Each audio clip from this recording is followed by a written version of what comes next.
क्या कभी ऐसा लगा कि तुम परमेश्वर से दूर हो गए हो? प्रार्थनाएं मानो सुनाई नहीं दे रही, शब्द तो कह रहे हो लेकिन आत्मा सूनी है। क्या हो गया है? क्या कुछ ऐसा है जो तुम्हें परमेश्वर से छीन रहा है? इस संदेश में आज हम जानेंगे वो 5 आदतें जो चुपचाप गुपचुप तरीके से तुम्हें परमेश्वर से अलग कर रही हैं।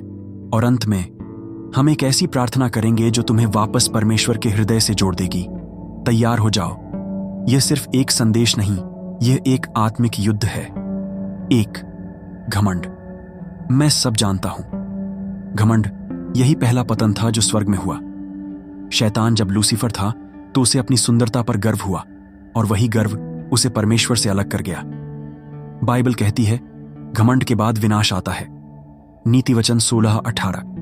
जब हमें लगता है कि हमें दूसरों की सलाह की जरूरत नहीं, जब हम परमेश्वर को सलाह देने लगते हैं सुनने के बजाय, तो हम धीरे धीरे उसकी आवाज से दूर हो जाते हैं। यहोशापात राजा एक बुद्धिमान राजा था, लेकिन जब उसने परमेश्वर से बिना पूछे युद्ध में साथ दिया तब वह हार गया। क्या मैंने हाल ही में किसी को नजरअंदाज किया? क्या मैं विनम्र हूं या मुझे अपनी सफलता का घमंड है? 2. क्षमा न करना। तुम प्रार्थना कर रहे हो लेकिन कोई जवाब नहीं आता। हो सकता है तुमने किसी को माफ नहीं किया है। यीशु ने कहा, यदि तुम दूसरों के अपराध क्षमा नहीं करोगे तो तुम्हारा स्वर्गीय पिता भी तुम्हारे अपराध क्षमा नहीं करेगा। मत्ती 6:15। अनफॉरगिवनेस इज पॉइजन, जो तुम किसी और के लिए रखते हो लेकिन तुम्हारी आत्मा को मारता है। एक महिला जो हर दिन प्रार्थना करती थी लेकिन बीमार रहती थी, जब उसने अपने पिता को क्षमा किया, उसका शरीर और आत्मा दोनों चंगा हुए। क्या मैं किसी के प्रति आज भी कड़वाहट लिए बैठा हूं? क्या यह वो दीवार है जो परमेश्वर और मेरे बीच है? 3. प्रार्थना और वचन से दूरी। प्रभु के बिना जीने की आदत परमेश्वर से दूरी की शुरुआत है। आज का संसार डिस्ट्रैक्शन से भरा है। सोशल मीडिया, काम, चिंता, सब कुछ है, लेकिन परमेश्वर नहीं।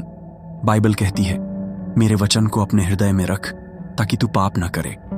भजन संहिता 119:11। परमेश्वर हमसे बोलता है वचन के द्वारा, प्रार्थना के द्वारा, लेकिन हम कितनी बार उसका जवाब सुनने के लिए रुकते हैं? हर दिन 15 मिनट परमेश्वर को दे दो और फिर देखो तुम्हारे जीवन में क्या बदलाव आता है। 4. छिपे हुए पाप। जो छिपा है वह सबसे खतरनाक है। कुछ पाप ऐसे होते हैं जो किसी को दिखाई नहीं देते, लेकिन आत्मा जानती है और परमेश्वर भी। बाइबल कहती है, जो अपने पापों को छिपाता है वह सफल नहीं होता, परंतु जो उन्हें मान लेता है और छोड़ देता है उस पर दया की जाएगी। नीति वचन 28:13। चोरी लेकिन छोटी, झूठ लेकिन सफेद, लालच लेकिन मूक। क्या कुछ ऐसा है जिसे मैं छिपा रहा हूं? क्या यही वो अंधकार है जो मुझे परमेश्वर से दूर कर रहा है? संसारिक लगाव। तुम 2 मालिकों की सेवा नहीं कर सकते, क्योंकि जब तुम संसार से प्रेम करने लगते हो तो परमेश्वर के लिए जगह कम होने लगती है। 1 यूहन्ना 2:15 कहता है, संसार से प्रेम न रखो और न उन वस्तुओं से जो संसार में है। यदि कोई संसार से प्रेम रखे तो उसमें पिता का प्रेम नहीं। बहुतों ने मसीह को जाना, लेकिन नौकरी, रिश्ता, पैसा, इन सब ने धीरे धीरे उन्हें खींच लिया। क्या मैं अपने जीवन में परमेश्वर को प्राथमिकता दे रहा हूं या फिर संसार के पीछे भागते भागते मैं खो गया हूं?